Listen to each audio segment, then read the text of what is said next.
कहानी की शुरुआत हीरो युगा से होती है, जो अपने लॉयल पार्टी के साथ डीमन लॉर्ड के कैसल के बाहर खड़ा होता है। मेंबर्स एक दूसरे को फाइनल बैटल के लिए हाइप करते हैं।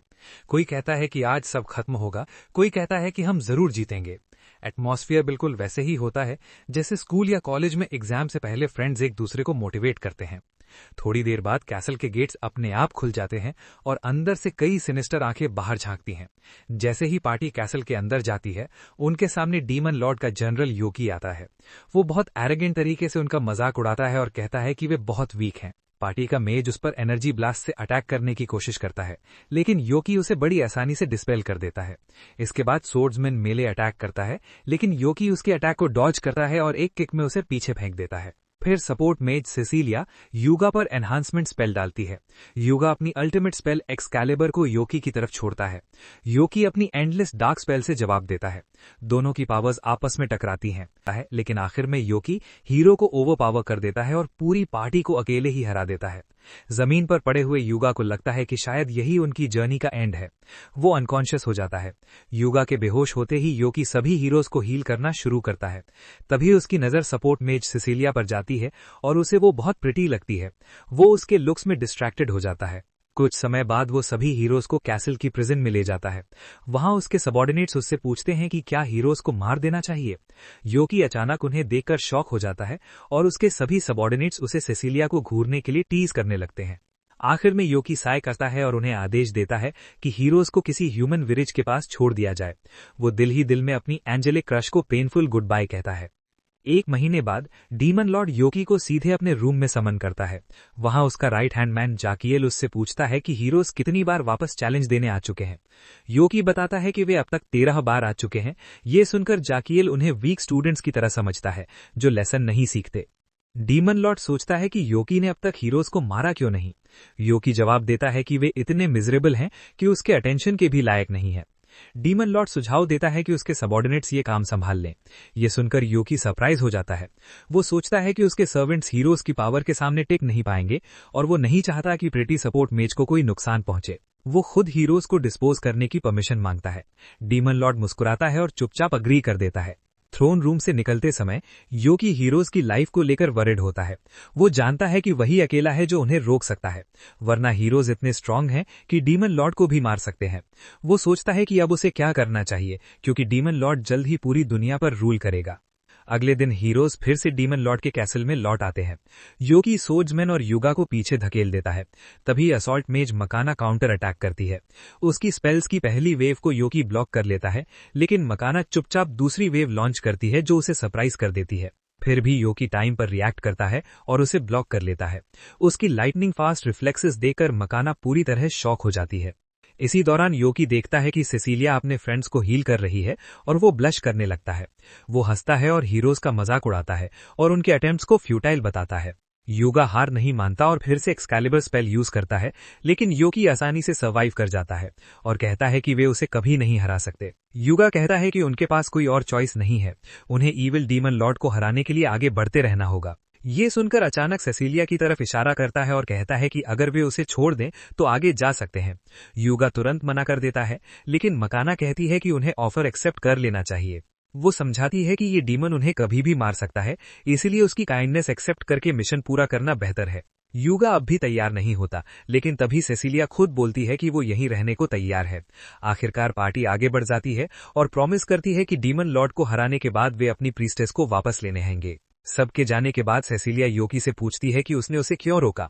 योकी फाइट करने वाला समझकर उसे अटैक करने की कोशिश करती है, लेकिन योकी तुरंत सरेंडर कर देता है और निगोशिएट करने लगता है। सेसिलिया पूछती है कि जब वो उसे मारना ही चाहता है तो इंट्रोडक्शन क्यों दे रहा है। योकी कहता है कि अगर वो सच में उसे मारना चाहता तो शुरू में ही कर देता। आखिर में सेसिलिया रिलैक्स होती है और पूछती है कि वो चाहता क्या है। योकी हिम्मत जुटाकर कन्फेस करता है कि उसे पहली नजर में उससे प्यार हो गया था और वो उसके साथ डेट पर जाना चाहता है। ये रिजेक्शन इतनी पेनफुल होती है कि योकी की जीने की इच्छा ही खत्म हो जाती है। सेसिलिया सोचती है, सेसिलिया को लगता है कि योकी सिर्फ उसे ट्रिक करने की कोशिश कर रहा है, इसलिए वो उस पर फिर से अटैक करने जाती है। लेकिन जब वो देखती है कि योकी खुद को डिफेंड तक नहीं कर रहा, तो वो बीच में ही रुक जाती है। योकी उससे कहता है कि वो हमला जारी रखे और उसे खत्म कर दे, क्योंकि अब वो जीना नहीं चाहता। सेसिलिया को भरोसा नहीं होता कि कोई इतना आसानी से हार मान सकता है, तब योकी उसे बताता है कि वो पूरी जिंदगी डीमन लॉर्ड के कैसल में फंसा रहा है। उसे सिर्फ ह्यूमन विलेजेस को डिस्ट्रॉय करने के लिए बाहर जाने की इजाजत मिलती थी, लेकिन वो कभी ऐसा करना नहीं चाहता था। ये सुनकर सिसिलिया चौंक जाती है और कहती है कि सभी डीमंस ईविल होते हैं। योकी समझाता है कि भले ही उसका शरीर डीमन का है, लेकिन असल में वो किसी दूसरी दुनिया से रीइंकार्नेटेड इंसान है। ये सुनकर सिसिलिया पूरी तरह कंफ्यूज हो जाती है। योकी उसे बताता है कि वो एक डीमन के शरीर में इंसान है। तब सिसिलिया समझ जाती है कि रीइंकार्नेटेड होने की वजह से उसके पास बहुत इनक्रेडिबल पावर्स है। वो सोचती है कि फिर उसने डीमन लॉर्ड को खुद क्यों नहीं हराया। योकी बताता है कि अगर वो डीमन लॉर्ड को हरा देता तो उसे डीमंस का अगला लीडर बनना पड़ता और तब उसे ह्यूमैनिटी के खिलाफ भयानक अट्रॉसिटीज करनी पड़ती। इस मजबूरी की वजह से वो हेल्पलेस महसूस करता था और सोच चुका था कि बाकी जिंदगी मिजरेबल तरीके से उसी सेल में सड़ते हुए गुजार देगा।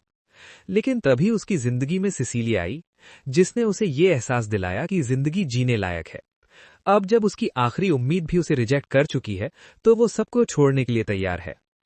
तभी सिसिलिया उससे कहती है कि उसे जीते रहना चाहिए और अपनी पावर का इस्तेमाल ह्यूमैनिटी की मदद के लिए करना चाहिए।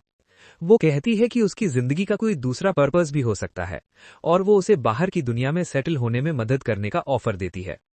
कुछ दिनों बाद क्लैरियनिस किंगडम में डीमन लॉर्ड पर जीत की खुशी में सेलिब्रेशन रखा जाता है।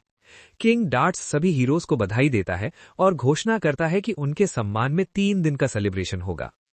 किंगडम के बाहर एक सिक्लूडेड जगह से योकी ये सब देखता है। वो जानता है कि सिसिलिया वहीं रहती है, इसलिए खुद को नॉर्मल ह्यूमन दिखाने के लिए वो दर्द सहते हुए अपना डीमन हॉर्न तोड़ देता है और किंगडम में एंटर करता है।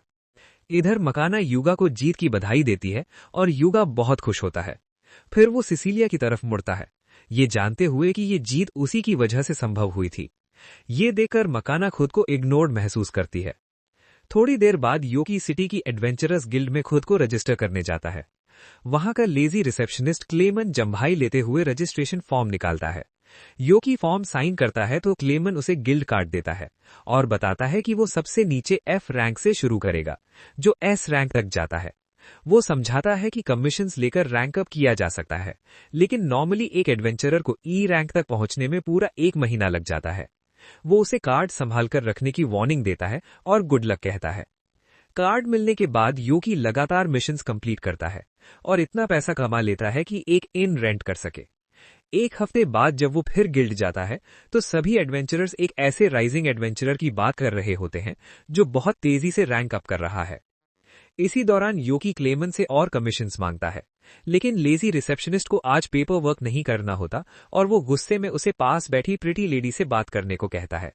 लेकिन योकी मना कर देता है और कहता है कि उसे क्लेमन के साथ टाइम स्पेंड करना ज्यादा पसंद है।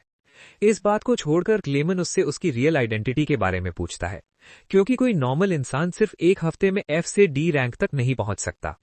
योकी अनजान बनने की कोशिश करता है तो क्लेमन साय करता है और कहता है कि उसने कुछ इल्लीगल नहीं किया, इसलिए वो उसे पर्सिक्यूट नहीं कर सकता।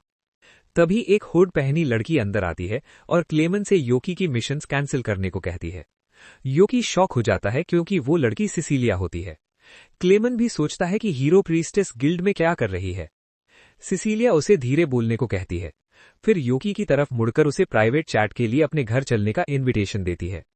जब वे सिसिलिया की कैरेज में बैठते हैं तो योकी सोचता है कि किसी लड़की का उसे घर बुलाना कितना स्ट्रेंज है। घर पहुंचते ही एक गार्ड योकी को देखकर सस्पिशियस हो जाता है और भाला तानकर पूछता है कि वो सिसिलिया के साथ क्यों था। सिसिलिया आगे आकर बताती है कि वो उसका फ्रेंड है। तब दूसरा गार्ड अपने साथी को खींचकर दूर ले जाता है और सिसिलिया योकी को अंदर ले जाकर टी पिलाती है। वो उससे माफी मांगती है कि वो उसे जल्दी नहीं ढूंढ पाई, लेकिन योकी को बुरा नहीं लगता। वो सोचता है कि इतनी बड़ी सिटी में उसने कैसे ढूंढ लिया। सिसिलिया बताती है कि इतनी कम टाइम में D रैंक तक पहुंचने की वजह से वो पूरे टाउन में फेमस हो चुका है। इसी वजह से वो उसे एडवेंचरस गिल्ड छोड़ने को कहती है। ये सुनकर योकी पूरी तरह कंफ्यूज हो जाता है। सिसिलिया समझाती है कि डीमन लॉर्ड की हार के बाद बाकी नेशंस पावर पाने के लिए प्रॉक्सी वॉर शुरू कर चुकी हैं। वो बताती है कि युगा को रूलर्स की तरफ से विमेन, मनी और पावर के कई ऑफर्स मिल रहे हैं। युगा को हीरो से थोड़ी जेलसी महसूस होती है, लेकिन वो ये भी समझता है कि नेशंस उसे सिर्फ पॉन की तरह यूज करना चाहती हैं। तभी सिसिलिया बताती है कि उसकी एक्स्ट्रा ऑर्डिनरी पावर भी उसे ऐसे ही खतरनाक ध्यान का सेंटर बना देगी। सिसिलिया उसे समझाती है कि अलग अलग नेशंस उसकी ताकत पर ध्यान देने लगेंगी क्योंकि वो हीरो से भी ज्यादा स्ट्रांग है। उसे डर है कि लोग योकी की पावर को गलत तरीके से यूज करके पूरी दुनिया पर कब्जा करना चाहेंगे। योकी उसकी चिंता समझता है, लेकिन वो उसे याद दिलाता है कि उसे अपने बिल्स भी पे करने होते हैं और सिर्फ अच्छे इरादों से जिंदगी नहीं चलती। सिसिलिया कहती है कि वो खुद उसे हायर कर सकती है, लेकिन वो मानती है कि उसके पास इतना पैसा नहीं है जो उसकी मेहनत के लायक हो। वो उससे रिक्वेस्ट करती है कि वो फिर भी उसकी बात मान ले। तभी योकी उसे अपना सिर उठाने को कहता है और कॉन्फिडेंस के साथ बोलता है कि अगर दुनिया की सबसे ब्यूटीफुल वुमन भी उसे ऑफर की जाए तो भी वो एक्सेप्ट नहीं करेगा, क्योंकि उसकी नजरों में सिर्फ सिसिलिया है। ये सुनकर सिसिलिया हंस पड़ती है और योकी अपनी ही बड़ी बड़ी बातों पर एम्बैरेस्ड महसूस करता है। तभी सिसिलिया की मां सीलिया कमरे में आती है। वो गार्ड के रूड बिहेवियर के लिए माफी मांगती है और अपनी मेड सोफिया को गार्ड को डिसिप्लिन करने भेज देती है। मेड के जाते ही सेलिया बताती है कि उसकी बेटी को कई एंगेजमेंट ऑफर्स मिल चुके हैं। ये सुनकर योकी शॉक हो जाता है, क्योंकि हीरो युगा ने भी सिसिलिया से कन्फेस किया था, लेकिन सिसिलिया उसे भरोसा दिलाती है कि उसने युगा को मना कर दिया था। योकी की हालत देखकर सेलिया समझ जाती है कि वो भी उसकी बेटी को पसंद करता है। वो उसके पास बैठती है और सीधे पूछती है कि क्या वो सिसिलिया से शादी करना चाहता है। योकी और ज्यादा शॉक हो जाता है और सोचता है कि शायद ये टेस्ट है, लेकिन सेलिया कहती है कि वो साफ जवाब चाहती है। तब योकी सिर हिलाकर मना करता है और बताता है कि सिसिलिया पहले ही उसे रिजेक्ट कर चुकी है। वो समझाता है कि वो अभी एडवेंचरर बनकर एक स्टेबल लाइफ बनाने की कोशिश कर रहा है, ताकि फ्यूचर में दोबारा प्रपोज कर सके। सेलिया पूछती है कि क्या वो उसके जेनरस ऑफर को ठुकरा रहा है। योकी कहता है कि वो हमेशा सिसिलिया की फीलिंग्स का रिस्पेक्ट करेगा। आखिरकार सेलिया उसकी सोच से खुश हो जाती है और बताती है कि वो बस ये देखना चाहती थी कि वो मौका मिलते ही जंप तो नहीं कर लेता, क्योंकि वो अपनी बेटी की शादी किसी डेस्परेट इंसान से नहीं कराएगी। वो योकी को अप्रूव कर लेती है और फ्यूचर में घर आने की परमिशन दे देती है। बाद में सिसिलिया बताती है कि शायद उसकी माँ उसे पसंद करने लगी है। योकी को अभी भी उसकी माँ से थोड़ी घबराहट होती है, लेकिन वो दिए गए चांस की वैल्यू समझता है। वो पूछता है कि क्या वो उसे उसके फर्स्ट नेम से बुला सकता है। सिसिलिया मान जाती है और बदले में उसे भी फर्स्ट नेम से बुलाती है। ये सुनकर योकी खुशी से जोर से चिल्लाता है और महसूस करता है कि वो अपनी पसंदीदा लड़की के एक कदम और करीब पहुंच गया है। ये था एपिसोड 1। आगे की स्टोरी मिस न करने के लिए सब्सक्राइब करें और अगला वीडियो जरूर देखें। थोड़ी देर बाद हम देखते हैं कि योकी अपने एक हीरो क्वेस्ट के बीच में है। आमतौर पर ऐसा क्वेस्ट पूरा करने में पूरा 1 वीक लग जाता है, लेकिन योकी इसे सिर्फ 1 ही दिन में कंप्लीट कर लेता है। क्वेस्ट खत्म करने के बाद जैसे ही वो घर जाने की तैयारी करता है, अचानक उस पर हमला हो जाता है।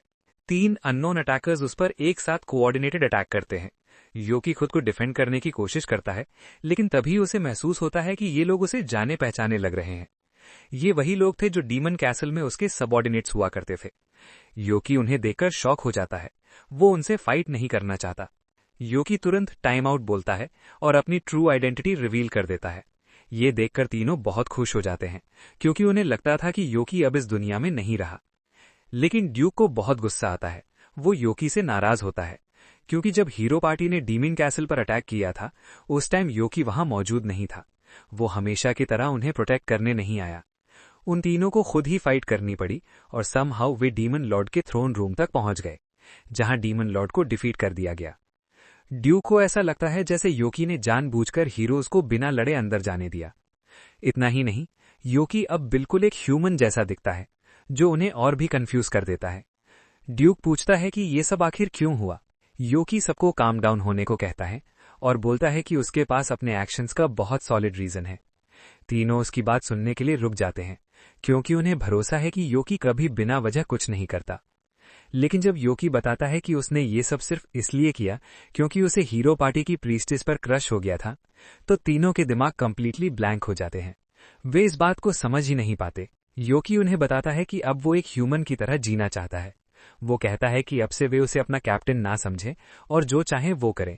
वो उन्हें पूरी फ्रीडम देता है, लेकिन तीनों साफ मना कर देते हैं। वे कहते हैं कि उन्हें योकी के साथ रहना ज्यादा पसंद है। इसके अलावा वे उस लड़की से भी मिलना चाहते हैं जिसने योकी का दिल चुरा लिया। ये सुनकर योकी घबरा जाता है। योकी कहता है कि ये पॉसिबल नहीं है। अगर शहर में किसी ने उन्हें देख लिया तो मास पैनिक फैल जाएगी, लोग डर जाएंगे, पूरा सिटी केओस में चला जाएगा। लेकिन तीनों कॉन्फिडेंट रहते हैं। वे कहते हैं कि इसमें कोई प्रॉब्लम नहीं है, वे भी अपने डीमन फीचर्स हाइड कर सकते हैं, बिल्कुल योकी की तरह। उनकी बातें सुनकर योकी थोड़ा सोचता है।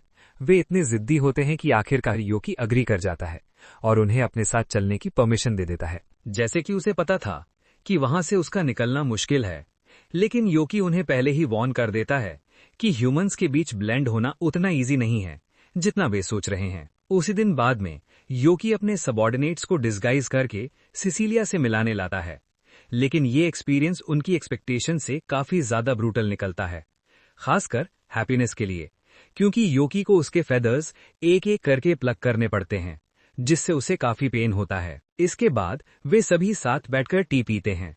सिसिलिया मुस्कुराते हुए कहती है कि उन्हें मिलकर अच्छा लगा। हालांकि उसे पता है कि वे सभी डीमंस हैं, लेकिन दिखने में वे बिल्कुल भी डीमंस जैसे नहीं लगते। ड्यूक एक्सप्लेन करता है कि उन्होंने खुद को ह्यूमन जैसा दिखाने के लिए पूरी मेहनत की है। और जहां तक ड्यूक की बात है, क्योंकि वो डलहन है, योकी ने उसका हेड उसके आर्मर के अंदर फ्यूज कर दिया है ताकि वो रोल ऑफ ना हो। ड्यूक और सिसिलिया की बातचीत काफी स्मूथली चल रही होती है। दोनों अच्छे से घुल मिल जाते हैं। ये देखकर योकी को थोड़ी जेलसी होने लगती है, क्योंकि ड्यूक उसके सामने कभी इतना ज्यादा बात नहीं करता था। लेकिन जैसे ही वो एक क्यूट गर्ल के सामने आया, वो नॉन स्टॉप बातें करने लगा। ड्यूक एक्सप्लेन करता है कि पहले वो इसलिए ज्यादा बात नहीं करता था क्योंकि वो योकी को बिल्कुल पसंद नहीं करता था। डीमन कैसल में योकी की इमेज एक टोटल शट इन की थी, जो अपने रूम से बाहर ही नहीं निकलता था। यहाँ तक कि जब उसके सुपीरियर उसे बाहर जाकर कुछ ह्यूमंस मारने के लिए चिल्लाते थे, जैसा कि एक रिस्पेक्टेबल डीमन जनरल को करना चाहिए, योकी उन्हें धमकी दे देता था कि अगर उन्होंने उसे परेशान किया तो वो उन्हें बीट कर देगा, और आखिरकार वे उसे अकेला छोड़कर चले जाते थे। ड्यूक को एक डीमन जनरल का ऐसा बिहेवियर बिल्कुल पसंद नहीं था, इसलिए एक दिन वो योकी के रूम में घुस गया उसे लेसन सिखाने के लिए। उसे लगा कि एक शट इन लूजर को हैंडल करना आसान होगा, लेकिन वो गलत साबित हुआ। योकी ने उसे बुरी तरह बीट कर दिया। उसके बाद ड्यूक योकी का सबॉर्डिनेट बन गया। हालांकि कुछ टाइम तक वो उस बीटिंग को लेकर ग्रजेस रखता रहा, लेकिन धीरे धीरे उसने सब एक्सेप्ट कर लिया और योकी को अपना लीडर मान लिया। ड्यूक को पूरा यकीन है कि हैप्पीनेस और शेक के साथ भी सेम ही हुआ था, लेकिन जब वो उन दोनों की बात करता है तो उसे रियलाइज होता है कि वे दोनों कहीं दिखाई नहीं दे रहे। अगर सिसिलिया के अलावा किसी और को उनकी ट्रू आइडेंटिटी पता चल गई तो बहुत बड़ी प्रॉब्लम हो सकती है। इसलिए योकी और बाकी लोग उन्हें ढूंढने के लिए अंदर जाते हैं, और तभी वे सिसिलिया की मदर को गार्डन में देखते हैं। शेक उनकी गोद में सो रहा होता है। एक्वा उन्हें आते हुए देखती है और पूछती है कि क्या वे जानते हैं ये बच्चा कौन है। योकी उन्हें बताता है कि शेक उसका फ्रेंड है। योकी किसी भी ट्रबल के लिए अपोलोजाइज करता है, लेकिन एक्वा कहती है कि अपोलोजाइज करने की कोई जरूरत नहीं, उसे किड्स के साथ टाइम स्पेंड करना बहुत पसंद है।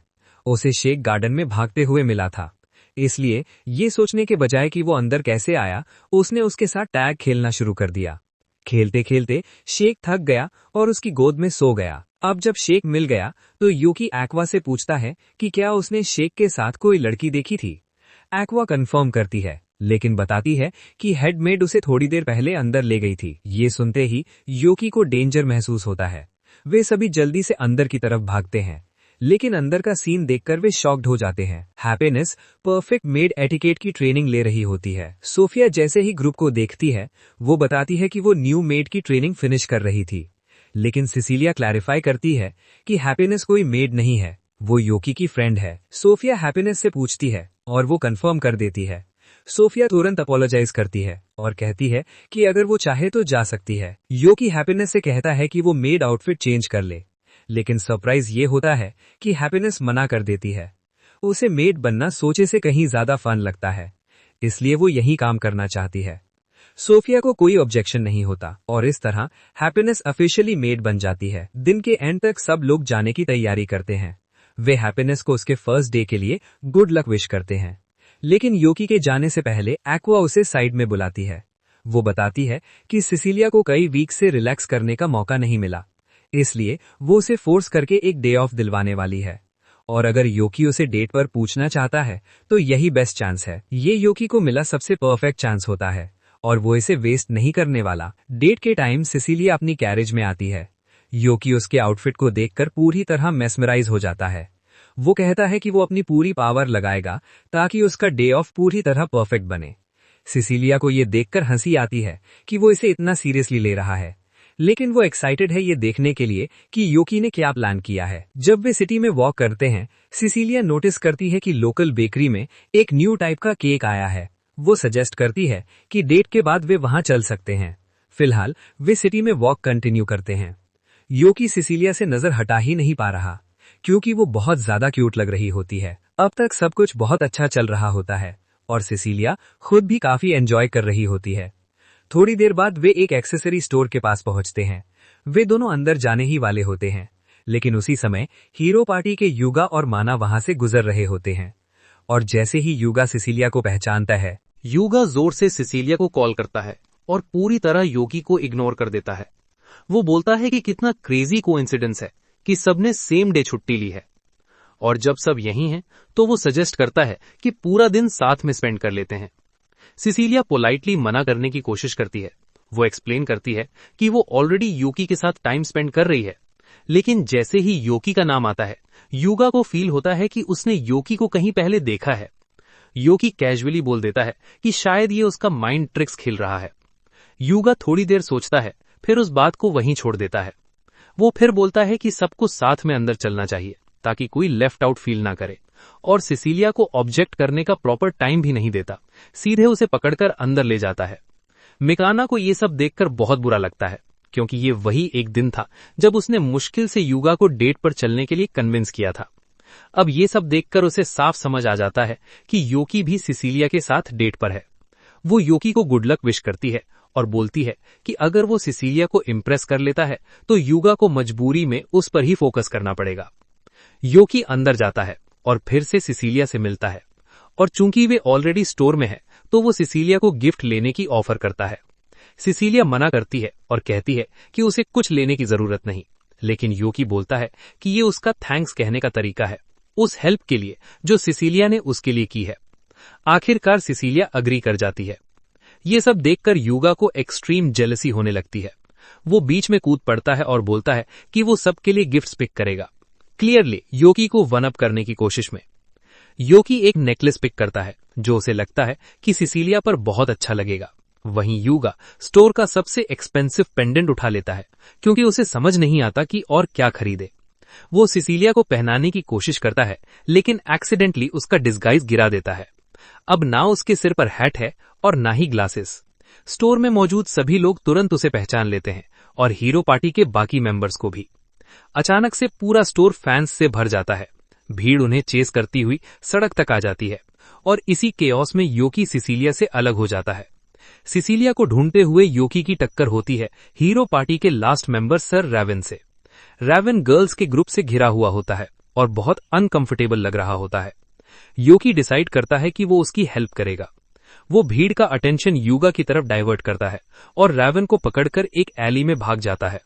भीड़ से बचने के बाद योकी एक्सपेक्ट करता है कि रैवन उसे थैंक्स बोलेगा, लेकिन रैवन बिल्कुल साइलेंट रहता है। योकी सोचता है कि शायद वो ज्यादा बोलने वाला टाइप नहीं है, लेकिन जैसे ही योकी वहां से जाने लगता है, रैवन उसे रुकने को बोलता है, और तभी योकी समझ जाता है कि रैवन ज्यादा क्यों नहीं बोलता, क्योंकि उसकी आवाज टीनेज गर्ल जैसी है। वो क्राउड्स में बोलने से अवॉइड करता है क्योंकि उसे डर है कि लोग उसका मजाक उड़ाएंगे, लेकिन योकी का ऐसा कोई इंटेंशन नहीं होता। आखिर हर किसी के अंदर कुछ न कुछ इनसिक्योरिटी होती है। रैवन को राहत मिलती है कि उसे योकी जैसा अंडरस्टैंडिंग इंसान मिला, लेकिन तभी योकी को याद आता है कि उसे सिसिलिया को ढूंढना है, और वो फिर से भागना शुरू कर देता है। उसके बाद पूरा दिन बिना किसी प्रॉब्लम के निकल जाता है, लेकिन अगली मॉर्निंग योकी को पता चलता है कि सिसिलिया को फीवर हो गया है, कल के पूरे स्ट्रेस की वजह से। वो पहले से ही ब्रेकिंग पॉइंट के करीब थी, और इतने सारे फैंस को एक साथ हैंडल करना उसके लिए ज्यादा हो गया। योकी को लगता है कि ये सब उसकी गलती है। एक्वा उसे समझाती है कि उसे गिल्टी फील करने की जरूरत नहीं। सिसिलिया को बस माइल्ड कोल्ड हुआ है, और वो योकी से नाराज भी नहीं है, लेकिन युगा से वो काफी नाराज है, और अगली बार मिलने पर उससे बाउंड्रीज को लेकर लंबी बात होने वाली है। वैसे तो सिसिलिया की हालत का मेन रीजन युगा ही था, लेकिन जैसे ही उसे ये सब पता चला, वो तुरंत सिसिलिया से मिलने आने की कोशिश करता है, लेकिन मेड्स उसे गेट पर ही रोक देती हैं ताकि वो और डैमेज ना कर सके। एक्वा को लगता है कि रिकवरी के टाइम सिसिलिया को किसी फ्रेंड से मिलना अच्छा लगेगा, इसलिए वो योकी से उससे मिलने को कहती है। सोफिया योकी को सिसिलिया के रूम तक ले जाती है और डोर नॉक करती है। सिसिलिया पैनिक करने लगती है और योकी से बाहर वेट करने को कहती है जब तक वो रूम क्लीन न कर ले। लेकिन सोफिया उसे अश्योर करती है कि चिंता करने की कोई बात नहीं, वो ऑलरेडी सिसिलिया के सारे टॉयज हटा चुकी है। फिर भी ये सुनकर सिसिलिया को एम्बैरेसमेंट होती है, लेकिन अब योकी के अंदर आने में कोई प्रॉब्लम नहीं। योकी अंदर आता है और बेड के पास बैठ जाता है। वो पूरे इंसिडेंट के लिए अपोलोजाइज करता है और बोलता है कि वो समहाउ ये सब ठीक करेगा। लेकिन सिसिलिया बोलती है कि वो उसे ब्लेम नहीं करती। अगर वो सच में गिल्टी फील कर रहा है तो वो उसे एक चांस देती है। वो बोलती है कि रिकवरी के बाद वो उसके साथ एक और डेट पर चल सकता है। योकी कुछ सेकंड्स के लिए कंप्लीटली स्टन्ड हो जाता है, क्योंकि सिसिलिया ने बेसिकली उसे खुद ही डेट पर पूछ लिया था और ये उसके पूरे दिन की सबसे अच्छी बात थी। योकी स्माइल करता है और बोलता है कि वो प्रॉमिस करता है उनकी नेक्स्ट डेट इससे भी बेटर होगी। सिसिलिया की बात सुनकर योकी इतना ज्यादा खुश हो जाता है जितना उसने कभी इमेजिन भी नहीं किया था। वो अपने इमोशंस को कंट्रोल नहीं कर पाता और थोड़ा ज्यादा एंथुजियास्टिक हो जाता है। लेकिन प्रॉब्लम ये हो जाती है कि वो सिसिलिया के पास जोर जोर से बोलने लगता है, जिससे उसकी कंडीशन और खराब हो सकती है। ये सब देखकर सोफिया बीच में आ जाती है और पोलाइटली योकी को बाहर भेज देती है। योकी थोड़ा डिसअपॉइंटेड होता है, लेकिन वो समझ जाता है और घर जाने के लिए निकल पड़ता है। तभी अचानक उसकी नजर रेवन पर पड़ती है। रेवन नर्वस सा सिसिलिया के हाउस की तरफ वॉक कर रहा होता है। योकी को क्यूरियोसिटी होती है कि वो यहाँ क्या कर रहा है, तो वो रेवन के पास जाकर कैजुअली ही बोलता है। रेवन का फेस देखकर लगता है कि उसके माइंड में काफी कुछ चल रहा है। योकी उससे पूछता है कि क्या कोई बात उसे परेशान कर रही है। थोड़ी हेजिटेशन के बाद रेवन एडमिट करता है कि वो उस लड़की को कन्फेस करने की हिम्मत जुटा रहा है जिसे वो पसंद करता है। वो बताता है कि उस लड़की ने भी उसकी आवाज सुनकर उसका मजाक नहीं उड़ाया था, बिल्कुल योकी की तरह, और उसी दिन से रेवन को उस लड़की पर क्रश हो गया। लेकिन उसे डाउट है कि क्या वो लड़की भी उसे पसंद करती है या नहीं। योकी ये सुनकर थोड़ा कंफ्यूज हो जाता है। उसे समझ नहीं आता कि रेवन इतना वरिड क्यों है, क्योंकि रेवन डॉल है, हैंडसम है और फेमस भी है। उसकी सिर्फ एक ही प्रॉब्लम है, उसकी वॉइस। लेकिन जिस लड़की को वो पसंद करता है वो ऑलरेडी बोल चुकी है कि उसे उसकी आवाज से कोई प्रॉब्लम नहीं है, तो ऐसे में रेवन के पास एक्सेप्टेंस का काफी अच्छा चांस है। योकी ये सारी बात रेवन को समझाता है। रेवन को भी रियलाइज होता है कि योकी सही बोल रहा है। उसका कॉन्फिडेंस बढ़ जाता है और वो डिसाइड करता है कि अब वो कन्फेशन जरूर करेगा। योकी को उस पर प्राउड फील होता है, जैसे कोई सीनियर स्टूडेंट अपने जूनियर को मोटिवेट करता है। लेकिन तभी योकी को एक बात रियलाइज होती है। रेवन सीधे सिसिलिया के हाउस की तरफ ही जा रहा है। मतलब जिस लड़की को रेवन पसंद करता है वो कोई और नहीं, सिसिलिया ही हो सकती है। ये सोचकर योकी थोड़ा फ्रीज हो जाता है। उसे लगता है कि उसने खुद ही अपने लिए कंपटीशन क्रिएट कर लिया है। लेकिन अब जो होना था वो होने ही वाला है और यहीं पर एपिसोड 2 खत्म हो जाता है। अगर आगे की स्टोरी मिस नहीं करना चाहते तो चैनल को सब्सक्राइब करना मत भूलना। एपिसोड 3 की स्टार्टिंग में हम देखते हैं कि यूकी बहुत ज्यादा अपसेट है। वो खुद से कह रहा होता है कि ये सब उसी की गलती है, क्योंकि उसी ने रेवन को एनकरेज किया था कि वो जाकर सिसिलिया के सामने अपना लव कन्फेस करे। यूकी खुद को समझाने की कोशिश करता है कि सिसिलिया का रेवन से प्यार करना या उसे डेट करना इम्पॉसिबल है। उसे पूरा कॉन्फिडेंस है कि सिसिलिया सिर्फ उसी से प्यार करती है। लेकिन तभी यूकी को याद आता है कि पहले सिसिलिया और रेवन हीरो टीम में साथ थे। वो सोचने लगता है कि शायद उनके बीच कोई ऐसी सिचुएशन हुई हो जिसकी वजह से सिसिलिया का दिल रेवन की तरफ झुक गया हो। यूकी बैठकर इमेजिन करता है कि दोनों किसी मैजिक केव में फंस गए थे जहां सिसिलिया डेंजर में थी। तभी रेवन आया और उसने सिसिलिया को बचा लिया। उसी मोमेंट से सिसिलिया को उससे प्यार हो गया होगा। तभी अचानक रेवन वापस आता है। उसका फेस देखकर साफ पता चलता है कि वो बहुत फ्रस्ट्रेटेड है। वो यूकी को थैंक्स बोलता है कि उसने उसे कन्फेस करने की हिम्मत दी, लेकिन साथ ही कहता है कि सब बेकार गया और कुछ भी रिजल्ट नहीं मिला। वो ये भी कह देता है कि अब उसे जीने का मन नहीं है। इसके बाद रेवन जल्दी से मैंशन की तरफ भागता है ताकि सिसिलिया से मिल सके, लेकिन वहां मेड सोफिया उसे रोक लेती है। वो बताती है कि सिसिलिया अभी सो रही है और रेवन को वापस जाने को कहती है। यूकी बोलता है कि रेवन तो थोड़ी देर पहले ही यहाँ था। तब सोफिया बताती है कि हाँ, रेवन आया था, लेकिन वो सिसिलिया से नहीं बल्कि हैप्पीनेस से मिलने आया था। ये सुनते ही यूकी को जोर का शॉक लगता है। वो तुरंत समझ जाता है कि रेवन सिसिलिया के लिए नहीं बल्कि हैप्पीनेस के लिए आया था। यूकी बिना टाइम वेस्ट किए हैप्पीनेस के पास जाता है और उससे पूछता है कि जब रेवन लव कन्फेस करने आया था तो उसका रिएक्शन क्या था। हैप्पीनेस बताती है कि उसने उससे बात करने से मना कर दिया और कोई रिप्लाई नहीं दिया, मतलब उसने उसे डायरेक्टली रिजेक्ट कर दिया।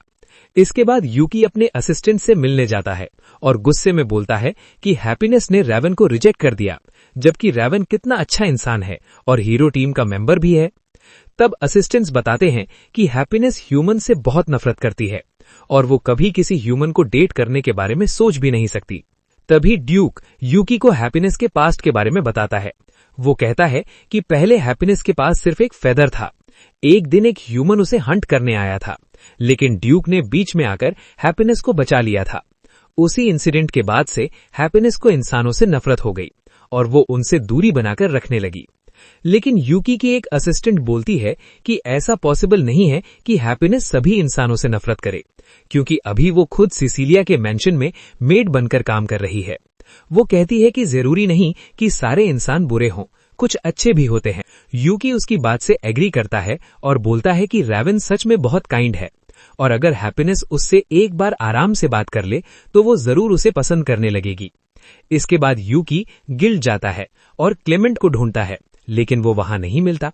वहां उसे गिल्ड की एक फीमेल स्टाफ मेंबर मिलती है जो अकेली होती है। वो यूकी को बुलाकर बोलती है कि वो जानती है कि वो गिल्ड वाइस प्रेसिडेंट को ढूंढ रहा है। यूकी बोलता है कि नहीं, वो क्लेमेंट से मिलना चाहता है। तब वो बताती है कि क्लेमेंट ही गिल्ड वाइस प्रेसिडेंट है। ये सुनकर यूकी पूरी तरह शॉक हो जाता है, क्योंकि उसे ये बात पहले पता ही नहीं थी। जब यूकी पूछता है कि क्लेमेंट कहाँ गया है तो वो बोलती है कि ये सीक्रेट है, लेकिन अगर वो किसी को नहीं बताएगा तो वो उसे बता देगी। वो रिवील करती है कि क्लेमेंट अभी हॉस्पिटल में है। यूकी कुछ फ्रूट्स लेता है और उसे देखने हॉस्पिटल जाता है। वहां जाकर वो क्लेमेंट की हालत देखकर हैरान रह जाता है, क्योंकि उसके चेस्ट पर बहुत ज्यादा इंजरीज होती हैं। यूकी पूछता है कि ये सब कैसे हुआ। तब क्लेमेंट बताता है कि ये सब रोमांटिक फाइट की वजह से हुआ है और ये सब उसकी वाइफ ने किया है। यूकी रीजन पूछता है तो क्लेमेंट बताता है कि कल उनकी वेडिंग एनिवर्सरी थी। वो गिफ्ट शॉप गया था ताकि नेकलेस खरीद सके, लेकिन वो पूरा दिन यही सोचता रहा कि कौन सा गिफ्ट बेस्ट रहेगा। इसी सोच में शॉप बंद हो गई और उसे बाहर निकाल दिया गया। वो बिना गिफ्ट खरीदे घर चला गया और तभी उसे याद आया कि वो एनिवर्सरी भी भूल चुका है। इसके बाद उसकी वाइफ ने उसे इतनी बुरी तरह पीटा कि उसकी हड्डियां तक टूट गई। यूकी बोलता है कि उसकी वाइफ तो बहुत स्ट्रांग लगती है। क्लेमेंट हंसते हुए बोलता है कि हाँ, वो पहले एक स्ट्रांग एडवेंचरर थी और दोनों एक ही टीम में थे, जिन्हें कभी कोई हरा नहीं सका। यूकी अपनी हीलिंग मैजिक से क्लेमेंट को ठीक करना चाहता है, लेकिन क्लेमेंट मना कर देता है। वो बोलता है कि यही मौका है जिससे उसकी वाइफ उसे देखने आएगी और उसका ध्यान रखेगी। तभी अचानक सोफिया अंदर आती है और यूकी को पता चलता है कि वही क्लेमेंट की वाइफ है। क्लेमेंट उसे देखते ही बोलता है, वेलकम माय डियर लव, लेकिन सोफिया अभी भी गुस्से में होती है और उसे एक जोरदार किक मार देती है। ये देखकर यूकी और भी ज्यादा सरप्राइज हो जाता है। बाहर निकलते समय यूकी सोफिया से सिसिलिया के बारे में पूछता है। वो बताती है कि अब उसकी हेल्थ ठीक है और फीवर भी कम हो गया है, लेकिन वो अभी मिशन पर गई है और कुछ दिन आराम करेगी। जाने से पहले यूकी सोफिया से पूछता है कि क्या गर्ल्स को गिफ्ट सच में इतने पसंद होते हैं। सोफिया पूछती है कि क्या मेरे हस्बैंड ने कुछ कहा है। यूकी बोलता है कि नहीं, बस नॉर्मल सवाल है। तब वो बोलती है कि हाँ, गर्ल्स को गिफ्ट्स पसंद होते हैं, लेकिन प्राइस मैटर नहीं करता, वैल्यू मैटर करती है। इसके बाद यूकी रेवन से मिलने जाता है। रास्ते में वो इमेजिन करता है कि शादी के बाद उसकी वाइफ रोज काम से लौटने पर उसका इंतजार करेगी, खाना बनाएगी और उसका ख्याल रखेगी। जब वो रेवन के घर पहुंचता है तो देखता है कि रेवन बेड पर बैठा बहुत डिप्रेस्ड लग रहा है। रेवन यूकी से बोलता है कि वो जानता है मैं रेवन सब कुछ समझ चुका होता है। उसे साफ पता चल जाता है कि हैप्पीनेस ने उसे रिजेक्ट कर दिया है, लेकिन यूकी उसे समझाता है कि हैप्पीनेस एक बहुत काइंड गर्ल है और वो नहीं चाहता कि रेवन पहली ही कोशिश में हार मान ले। यूकी उसे बार बार मोटिवेट करता है कि वो फिर से ट्राई करे। रेवन यूकी से पूछता है कि उसे कैसे पता कि हैप्पीनेस काइंड है। तब यूकी बताता है कि वो पहले हैप्पीनेस की फ्रेंड रह चुका है। यूकी रेवन के पास बैठ जाता है और उससे पूछता है कि पहले क्या हुआ था और उसकी हैप्पीनेस से मुलाकात कैसे हुई थी। तब रेवन अपनी स्टोरी सुनाना शुरू करता है। वो बताता है कि एक दिन वो नॉर्मल पेट्रोल पर था, तभी उसने देखा कि 3 थग्स हैप्पीनेस को परेशान कर रहे थे। जैसे ही रेवन उसे बचाने आगे बढ़ा, उनमें से एक थग ने उस पर अटैक कर दिया, लेकिन रेवन ने उसे एक जोरदार किक मारी जिससे वो जमीन पर गिर गया। इसके बाद बाकी थग समझ गए कि रेवन हीरो नाइट्स में से एक है और डर कर वहां से भाग गए। जब रेवन ने कंफर्म कर लिया कि हैप्पीनेस सेफ है तो वो बिना कुछ कहे वहां से चला गया, लेकिन तभी हैप्पीनेस ने उसे रोक लिया और मदद के लिए थैंक्स कहा। रेवन ने बिना सोचे समझे बोल दिया कि ये उसका ड्यूटी है, लेकिन उसकी वॉइस लड़की जैसी हाई पिच थी। इस वजह से उसे बहुत एम्बैरेसमेंट हुआ। असल शॉक तब लगा जब हैप्पीनेस ने उससे कहा कि उसकी वॉइस बहुत स्वीट है। उसी मोमेंट रेवन को उससे प्यार हो गया। जाने से पहले हैप्पीनेस ने उसे दूसरी बार थैंक्स कहा। उसी दिन से रेवन उससे प्यार करने लगा और हर दिन उसके बारे में ड्रीम देखने लगा। रेवन बताता है कि हैप्पीनेस का यूनिफॉर्म देखकर उसे समझ आ गया था कि वो सिसिलिया के मैंशन में काम करती है। इसी वजह से वो वहां गया था ताकि अपना लव कन्फेस कर सके। फिर रेवन यूकी से पूछता है कि क्या वो सिसिलिया को जानता है। यूकी बोलता है हाँ, और ये भी बताता है कि वो भी रेवन की तरह उससे प्यार करता है।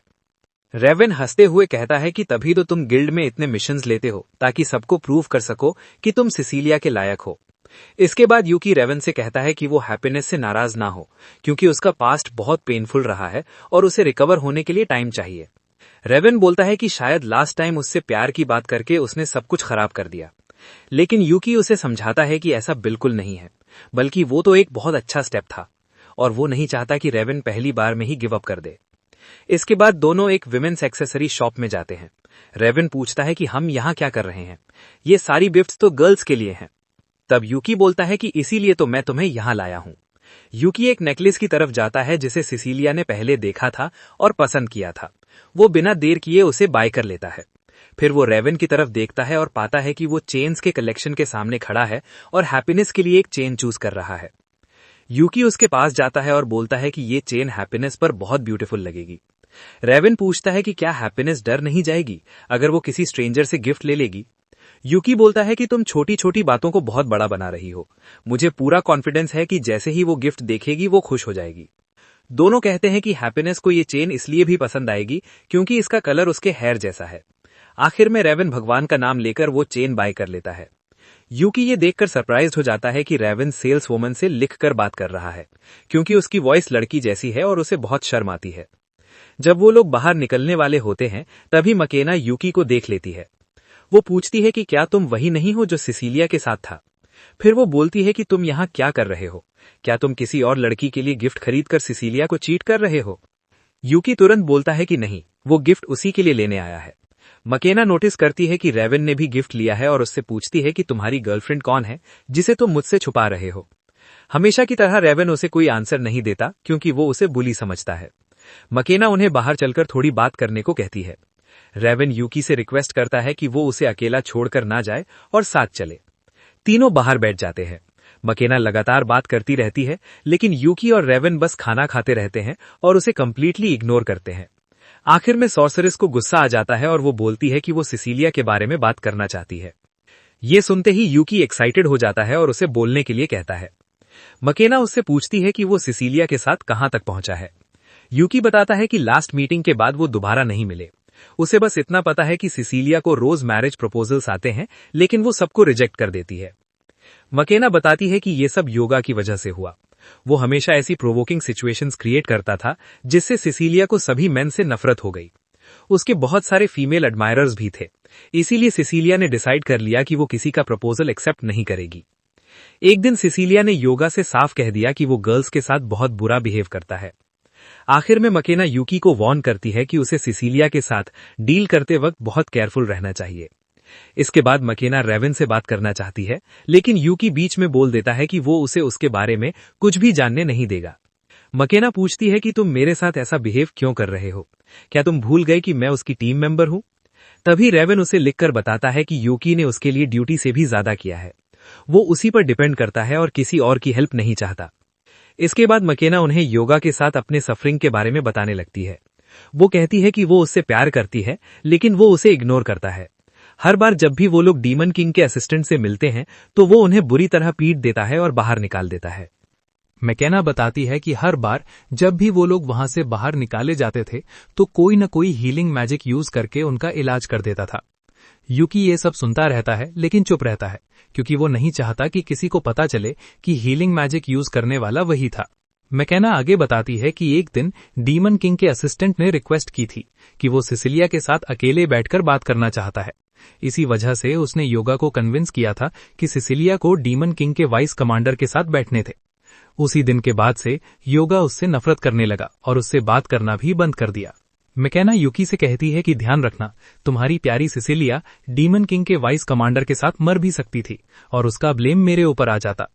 ये सुनकर यूकी कुछ नहीं बोलता, लेकिन तभी रेवन बीच में बोल पड़ता है और यूकी से कहता है कि मैकेना पर गुस्सा मत होना, क्योंकि उसका इंटेंशन सबके लिए अच्छा ही था। मैकेना हैरान रह जाती है क्योंकि रेवन पहली बार बोल रहा होता है। उसकी आवाज सुनकर वो खुद कहती है कि मुझे उसी वक्त अपनी राय रखनी चाहिए थी, लेकिन मैं अपनी आवाज की वजह से बहुत शाय थी। ये सुनकर यूकी समझ जाता है कि हीरो पार्टी के टूटने की एक वजह वो खुद भी है। यूकी मैकेना से पूछता है कि क्या उसने कभी योगा से बात करने की कोशिश की है। मैकेना बोलती है कि नहीं, क्योंकि ये साफ है कि वो मुझसे नफरत करता है।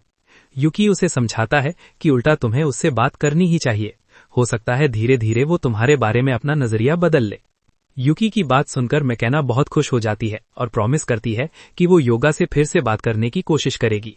इसके बाद यूकी और रेवन सिसिलिया के मैंशन पहुंचते हैं ताकि यूकी उससे मिल सके। वहां उनकी मुलाकात ड्यूक से होती है। ड्यूक यूकी का वेलकम करता है और उसके साथ आए इंसान के बारे में पूछता है। यूकी बताता है कि ये रेवन है। ड्यूक तुरंत समझ जाता है कि यही वो लड़का है जो हैप्पीनेस से प्यार करता है और उससे कन्फेस करने गया था। ड्यूक उसे डराते हुए बोलता है कि अगर उसने कभी भी हैप्पीनेस को अपसेट किया या उसके साथ कोई गलत इंटेंशन रखा तो वो उसे शवारमा और पटेटोज बना देगा। रेवन शर्म की वजह से कुछ नहीं बोलता, क्योंकि उसे अपनी आवाज से डर लगता है। ड्यूक ये समझ लेता है कि रेवन एक कावर्ड है और बोलता है कि वो हैप्पीनेस के लायक नहीं है। हैप्पीनेस को किसी ब्रेव इंसान के साथ होना चाहिए। लेकिन तभी रेवन सारी हिम्मत इकट्ठा करता है और बोल पड़ता है। वो अपनी आवाज की परवाह नहीं करता। उसी पल ड्यूक मुस्कुराकर बोलता है कि यही स्पिरिट है, अब मैं तुम्हें उससे मिलने और बात करने की परमिशन देता हूँ। इसके बाद रेवन सच में हैप्पीनेस से मिलने जाता है। वो अपने साथ लाया हुआ गिफ्ट बाहर निकालता है। रेवन ये देखकर सरप्राइज हो जाता है कि हैप्पीनेस बहुत खुशी से वो गिफ्ट एक्सेप्ट करती है और उसे देखकर बहुत प्लीज्ड होती है। इसी के साथ अभी के लिए हमारी कहानी यहीं खत्म होती है, लेकिन हमारे हीरो यूकी की एडवेंचर्स अभी खत्म नहीं हुई हैं। एक हफ्ते बाद भी यूकी अपने बेड पर ही पड़ा रहता है जब सीक उससे रिक्वेस्ट करता है कि चलो साथ में सिसिलिया की मैंशन चलें, लेकिन यूकी मना कर देता है क्योंकि सिसिलिया पूरे हफ्ते घर पर नहीं थी। इरिटेटेड होकर वो बताता है कि पिछले कुछ दिनों से पूरी हीरो पार्टी चोर्स में बिजी है। सिसिलिया टाउन से टाउन जाकर लोगों को हील कर रही है। रेवन नाइट कैप्टन की ड्यूटी कर रहा है। मकाना रॉयल मजिशियन बनकर हार्डवर्क कर रही है और यूगा डीमंस को खत्म करने बाहर गया हुआ है। सब हीरोज अपनी अपनी लाइफ में अलग अलग रास्तों पर चल पड़े हैं। यूकी को गिल्ट होता है कि उसने डीमन लॉर्ड को हराने के बाद ग्रुप को टूटने दिया। वो उदास होकर अपने फीलिंग्स के बारे में सोच रहा होता है, तभी सीख गुस्से में उसके चेस्ट पर कूद जाता है। वो कंप्लेन करता है कि ड्यूक भी रॉयल नाइट बनने के लिए घर छोड़कर चला गया है। तभी डोर पर नॉक होती है। हैप्पीनेस अंदर आकर बताती है कि सिसिलिया आफ्टरनून में घर वापस आने वाली है। ये सुनते ही यूकी उठ खड़ा होता है, जैसे उसकी सारी एनर्जी वापस आ गई हो। फिर वो नेकलेस को देखता है जो उसने सिसिलिया के लिए गिफ्ट में खरीदी थी और उम्मीद करता है कि उसे पसंद आए। थोड़ी देर बाद यूकी टाउन में वॉक करने निकलता है और सोचता है कि मीटिंग से पहले क्या करे। चलते चलते एक क्रीपी ओल्ड फॉर्चून टेलर उसे बोलती है कि आज उसका दिन बहुत बैड लक वाला रहेगा। यूकी उस पर भरोसा नहीं करता, क्योंकि उसके हिसाब से जिस दिन वो अपनी क्रश से मिलने वाला हो वो दिन कभी खराब नहीं हो सकता। आगे जाकर वो बेकरी जाता है, जहां शॉप ओनर का जेस्टी भाई उसे ग्रीट करता है। यूकी कपकेक्स खरीदता है सिसिलिया के लिए और बाहर निकल जाता है। रास्ते में वो एक कपकेक निकालकर खा लेता है। खाने में इतना बिजी हो जाता है कि एक बड़े आदमी से टकरा जाता है जो गुस्सा हो जाता है। यूकी सॉरी बोलकर आगे बढ़ जाता है, लेकिन तभी वो डॉग पूप पर पैर रखने से बैरली बचता है। अब उसे लगता है शायद सच में आज उसका लक खराब है। आगे चलते हुए वो एक किड से टकरा जाता है और उसका मीट स्क्यूअर गिर जाता है, तो यूकी उसे नया खरीद कर देता है। किड थैंक्स बोलकर चला जाता है। तभी एक पिक पॉकेट उससे टकराकर उसके पैसे चुरा लेता है। लकीली यूकी उसे पकड़ लेता है और चेज करने लगता है। डिमोनिक स्पीड से वो आसानी से थीफ को पकड़कर वॉल में मार देता है। पैसे वापस लेने के बाद अचानक यूगा वहां आ जाता है और यूकी पर आरोप लगाता है कि उसने गरीब आदमी को मारा और उसका वॉलेट चुराया। यूकी एक्सप्लेन करता है कि वो सिर्फ अपने ही पैसे वापस ले रहा था, लेकिन हीरो उस पर भरोसा नहीं करता और स्वॉर्ड से अटैक करने लगता है। योकी योगा के सारे अटैक्स अवॉइड कर लेता है, लेकिन सोर्ड उसके मनी बैग को काट देती है और सारे कॉइन्स गिरकर वेस्ट हो जाते हैं। योकी वहां से भागने की कोशिश करता है, लेकिन रॉयल नाइट्स का ग्रुप उसे घेर लेता है। वो हीरो का साइड लेते हैं और योकी को प्रिजन भेज दिया जाता है। जेल में बैठा योकी सोचता है कि लाइफ में कहां गलती हो गई। तभी ड्यूक उसकी सेल के पास आता है और अरेस्ट होने का मजाक उड़ाता है। योकी रोते हुए कहता है कि उसने कुछ गलत नहीं किया। ड्यूक उसे भरोसा दिलाता है कि वो जानता है और बताता है कि रेवन खुद इस मैटर की इन्वेस्टिगेशन कर रहा है, क्योंकि उसे योकी पर भरोसा है, इसलिए डिटेल्स कंफर्म होते ही उसे रिलीज कर दिया जाएगा। ये सुनकर योकी को राहत मिलती है, लेकिन वो नोटिस करता है कि ड्यूक रेवन को कैजुअल टोन में बोल रहा है। वो ड्यूक को स्कोल्ड करता है कि अपने कैप्टन की रिस्पेक्ट करे, लेकिन ड्यूक कहता है कि उसके लिए सिर्फ योकी ही ट्रू लीडर है। थोड़ी देर बाद आयरीन नाम की एक एल्फ आती है और ड्यूक से ड्यूटी पर लौटने को कहती है। एल्फ को देखकर योकी शॉक हो जाता है। ड्यूक आयरीन से सेल की कीज मांगता है और पूछता है कि क्या रेवन ने योकी की इनोसेंस वेरीफाई कर ली है। आयरीन हाँ में सिर हिलाती है और कीज दे देती है। वो ये भी बताती है कि योगा योकी से अपोलोजाइज करना चाहता है, क्योंकि उसने गलत एक्यूजेशन लगाया था। जेल से बाहर आने के बाद योगा योकी के इनविटेशन पर फैंसी रेस्टोरेंट जाता है। वहां ह्यूज फीस्ट सजी होती है और योगा उसका वेट कर रहा होता है। वो स्माइल करते हुए योकी को खाने को कहता है। थोड़ी ऑकवर्ड फीलिंग के बाद योकी बैठकर खाना शुरू करता है। जल्दी ही योगा योकी और रेवन के साथ सारा खाना खत्म कर देता है। खाने के बाद योगा बताता है कि उसे नहीं पता था कि योकी रेवन का फ्रेंड है। रेवन गुस्से में योगा को डांटता है और योगा बताता है कि उसकी गलती पर उसे बहुत सुनाया गया था। फिर योगा टॉपिक चेंज करता है और पूछता है कि सिसिलिया के साथ उसका रिलेशन क्या है। योकी कहता है कि वो सिर्फ फ्रेंड्स हैं। ये सुनकर योगा को रिस्पेक्ट महसूस होती है कि वो आइस कोल्ड प्रीस्टेस से दोस्ती कर पाया। अचानक योगा एडवाइस मांगता है और बताता है कि वो सिसिलिया के करीब जाना चाहता है। योकी अपने लव राइवल की हेल्प नहीं करना चाहता, इसलिए वो बात रेवन पर डाल देता है। रेवन कुछ बोलने से मना कर देता है और मकाना से बात करने की सलाह देता है। योगा मना कर देता है और कहता है कि मकाना सिसिलिया से नफरत करती है। योकी हैरान होता है। योगा बताता है कि डेंजरस सिचुएशन में मकाना सिसिलिया को छोड़ने को तैयार थी। सब शॉक्ड हो जाते हैं। योगा कहता है कि सिसिलिया लकी थी जो जिंदा बच गई। योकी बीच में रोकता है और कहता है कि डीमन ने यह आइडिया दिया था, मकाना ने नहीं। योगा गुस्से में कहता है कि उसने मना किया था, लेकिन मकाना ने उसे कन्विंस किया। योकी बताता है कि मकाना को गिल्ट हुआ था और वो रोई भी थी। ये सुनकर योगा शॉक हो जाता है, लेकिन मानता नहीं। योगी याद दिलाता है कि फाइनल डिसीजन योगा का था। योगा चुप हो जाता है और रियलाइज करता है कि गलती उसकी थी। रेवन उसे कंसोल करता है, लेकिन योगी उसे कावर्ड कह देता है और कहता है कि वो ब्लेम दूसरों पर डाल रहा है। ये सुनकर योगा रो पड़ता है। बाद में वो अपोलोजाइज करता है और बताता है कि मकाना उसकी चाइल्डहुड फ्रेंड है। वो हमेशा उसे सपोर्ट करती थी। अब उसे गिल्ट होता है कि उसने फ्रेंडशिप बिट्रे कर दी। योकी उसे सजेस्ट करता है कि मकाना से डांट खा ले, क्योंकि जो केयर करता है वही स्कोल्ड करता है, और योगा लकी है कि मकाना जैसी फ्रेंड उसके पास है। योकी की सजेशन सुनकर युगा को थोड़ी होप मिलती है और वो योकी को थैंक्स बोलता है। योकी को हीरो की चाइल्डिश हरकतें फनी लगती हैं और रेवन धीरे से उसे बताता है कि वो हमेशा से ऐसा ही रहा है। इसके बाद सब रेस्टोरेंट से बाहर निकलते हैं और योकी सिसिलिया से मिलने जाने के लिए मुड़ता है। तभी युगा उसे रोककर मकाना के हाउस चलने के लिए बोलता है। मॉरल सपोर्ट के लिए योकी अनचाहे ही वहां तक ड्रैग हो जाता है। मकाना के घर पहुंचकर युगा उसे साथ आने के लिए थैंक्स बोलता है और अकेला अंदर चला जाता है। योकी और रेवन बाहर वेट करते हैं। दोनों उसे गुड लक विश करते हैं, लेकिन युगा गलती से मकाना के रूम में घुस जाता है जब वो क्लोथ्स चेंज कर रही होती है। उसकी डर से भरी स्क्रीम्स बाहर तक सुनाई देती हैं और योकी रेवन समझ जाते हैं कि युगा ने फिर से मैस कर दिया है। युगा सिचुएशन इग्नोर करके मकाना के शोल्डर्स पकड़कर अपोलोजाइज करने लगता है। मकाना शॉक में होती है। युगा मान लेता है कि उसने बहुत गलत किया है। मकाना बोलती है कि वो अभी भी गलत ही कर रहा है, लेकिन युगा रुकता नहीं है। वो मानता है कि सिसिलिया को छोड़ने का ब्लेम मकाना पर डालना उसकी गलती थी। ये सुनकर मकाना शांत हो जाती है। युगा दिल से सॉरी बोलता है, जिससे मकाना कंफ्यूज हो जाती है। तभी युगा उसे पनिशमेंट के तौर पर वो मैजिक वॉन्ड उठाकर युगा को शॉक देने लगती है। युगा दर्द से चिल्लाता है और योकी उसे मकाना के हवाले छोड़कर चला जाता है। घर लौटते वक्त उसे फिर वही ओल्ड फॉर्चून टेलर मिलती है। इस बार योकी कॉन्फिडेंटली बोलता है कि वो फॉर्चून टेलिंग में बिलीव नहीं करता। उसके जाने के बाद फॉर्चून टेलर क्रिस्टल बॉल देखकर सोचती है कि आखिर उसने ऐसा कौन सा गुड काम किया कि उसका लक अचानक बदल गया। आगे चलते हुए योकी बेकरी के रियल ओनर से मिलता है, जो अपने भाई के खराब बिहेवियर के लिए सॉरी बोलती है और फ्री कपकेक्स का बैग देती है। फिर कुछ मिस्टीरियस बॉडीगार्ड्स के साथ एक बटलर और एक यंग बॉय मिलते हैं। बटलर थैंक्स बोलता है क्योंकि योकी ने उसके यंग मास्टर की हेल्प की थी।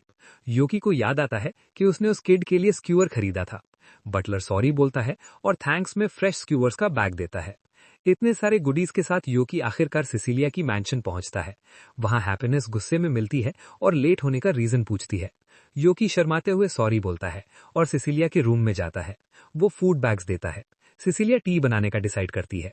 योकी सोचता है कि मेड को क्यों नहीं बुलाया। सिसिलिया प्राउडली बोलती है कि वो अपना टी और फूड खुद बना सकती है। टी के साथ योकी हैप्पीनेस और रेवन की नई फ्रेंडशिप के बारे में बताता है और ये भी कि वो बाकी हीरो पार्टी मेंबर्स से दोस्त बन गया है। तभी अचानक यूगा डोर तोड़कर अंदर आता है। वो पुराने इंसिडेंट के लिए अपोलोजाइज करता है और स्कोल्ड करने को बोलता है। मकाना पीछे से आकर उसे बेहोश कर देती है। तब सबको पता चलता है कि सिसिलिया योकी के साथ टाइम स्पेंड कर रही थी। मकाना सिसिलिया से इंटरप्ट करने के लिए सॉरी बोलती है। रेवन भी अंदर आता है। योकी प्राइवेसी देने के लिए बाहर चला जाता है। मकाना सिसिलिया को छोड़ने के लिए सॉरी बोलती है। सिसिलिया एम्बैरस हो जाती है। रेवन और यूगा भी मानते हैं कि वो सब इक्वली रिस्पॉन्सिबल थे। सिसिलिया उन्हें रीअश्योर करती है और बोलती है कि उसने सबको फॉरगिव कर दिया है। वो बताती है कि डीमन लॉर्ड के सामने हीलिंग पावर के बिना फाइट करना आसान नहीं था। पार्टी ने वर्ल्ड बचाने के लिए टफ चॉइस लिया था, इसलिए वो किसी को ब्लेम नहीं करती। मकाना रिलीफ फील करती है और थैंक्स बोलती है। बाकी हीरोज भी हंसते हैं। बाद में सिसिलिया योकी के साथ वॉक पर जाती है। वो पूछती है कि अपॉलॉजी के पीछे वो था। योकी मान लेता है और बोलता है कि वो बस हीरोज को फिर से साथ लाना चाहता था, क्योंकि ग्रुप टूटने की वजह वही था। सिसिलिया योकी को थैंक्स बोलती है।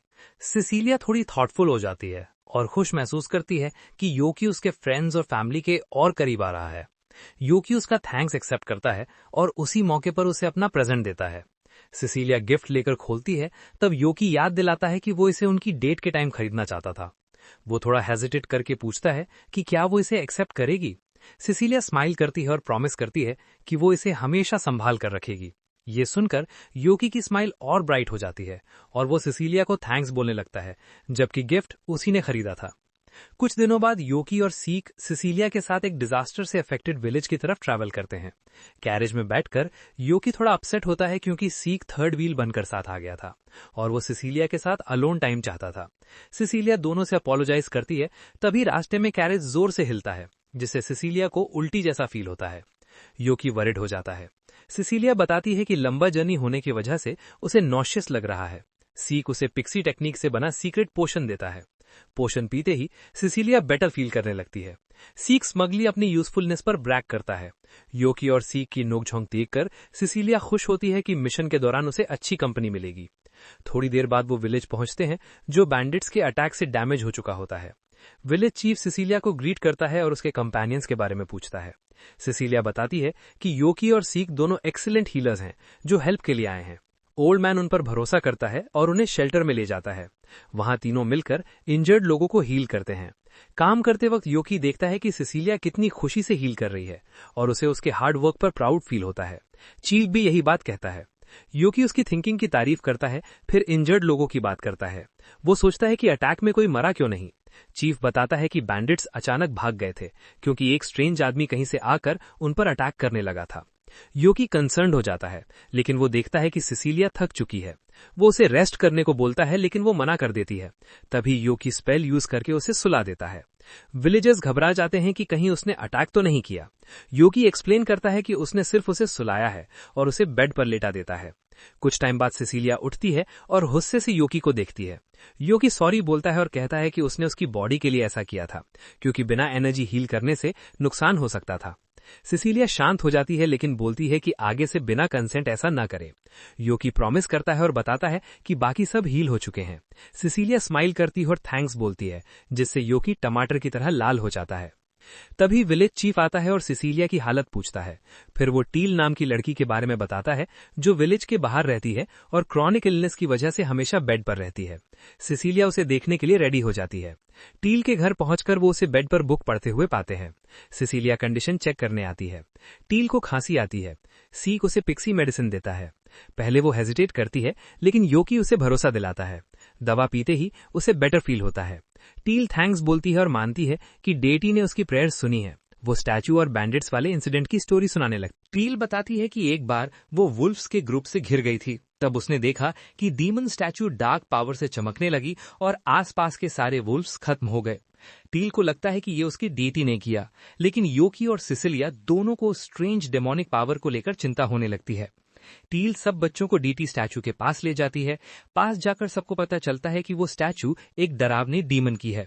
टील किसी को भी अपने प्यारे डीटी के खिलाफ बोलने नहीं देती, लेकिन उसकी तबीयत फिर खराब हो जाती है और उसे खांसी आने लगती है।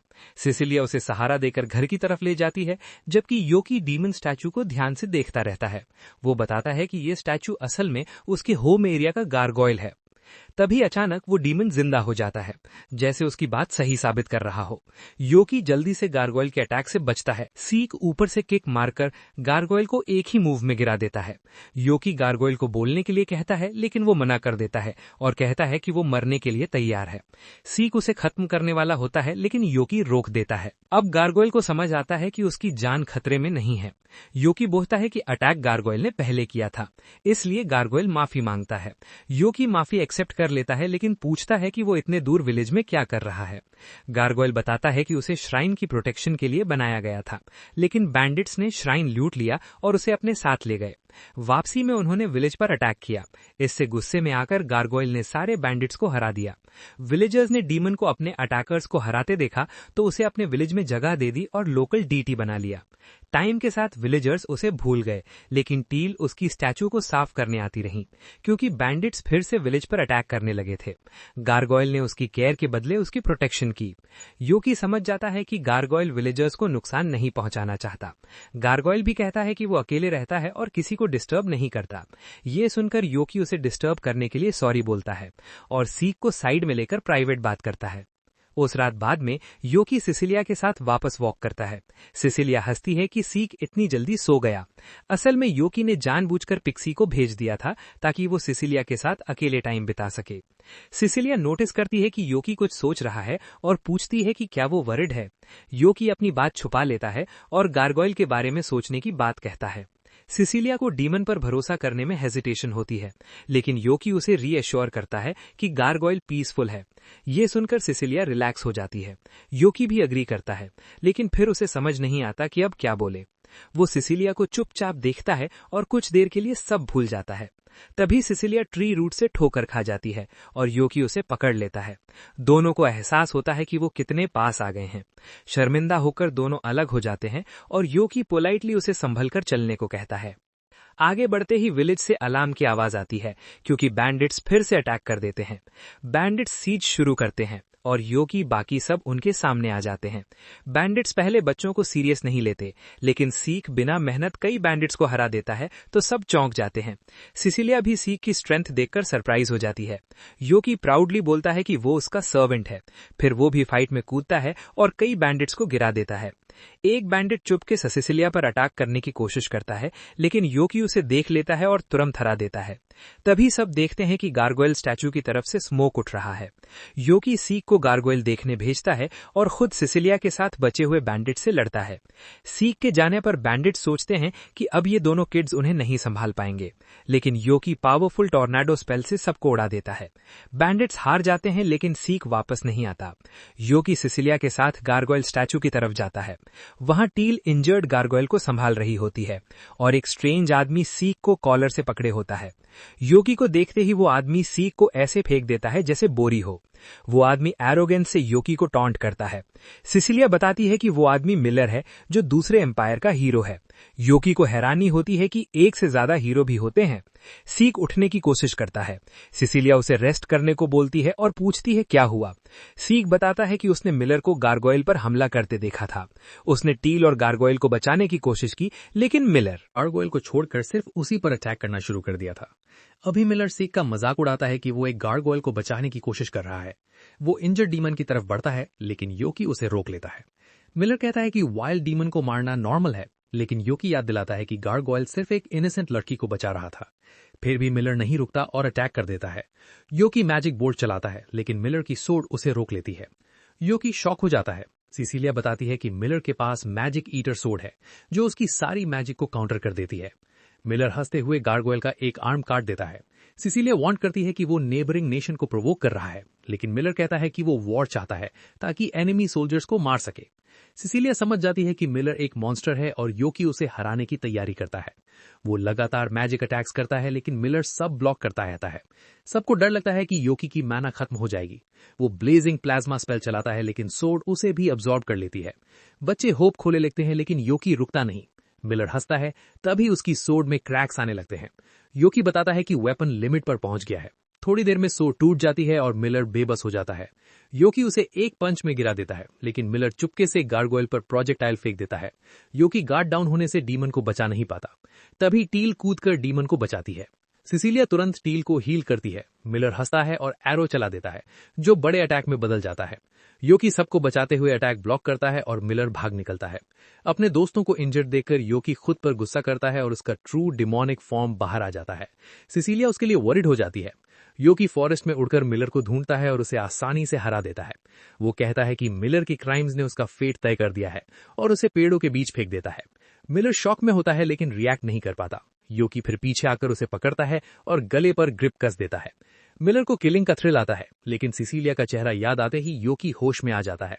वो मिलर को लेक में गिरा देता है और ह्यूमन फॉर्म में लौट आता है। घर पर सिसिलिया उसे हील करती है और सुरक्षित देखकर रो पड़ती है। अगले दिन बच्चे सोचते हैं गार्गोइल के लिम्स कैसे ठीक करें। टील मनोरवा ले जाने को कहती है लेकिन डीमंस अलाउड नहीं है। योकी हंसकर बताता है कि उसने गार्गोइल को अर्थ स्टैचू बना दिया है ताकि सिक्योरिटी से निकल सके। बाद में सब सिसिलिया के घर लौटते हैं जहां टील मेड बनती है लेकिन सिसिलिया गार्गोइल स्टैचू को घर में रखने से मना कर देती है जिससे टील का दिल टूट जाता है। नेक्स्ट पार्ट मिस न करने के लिए सब्सक्राइब करो और अगला वीडियो जरूर देखो।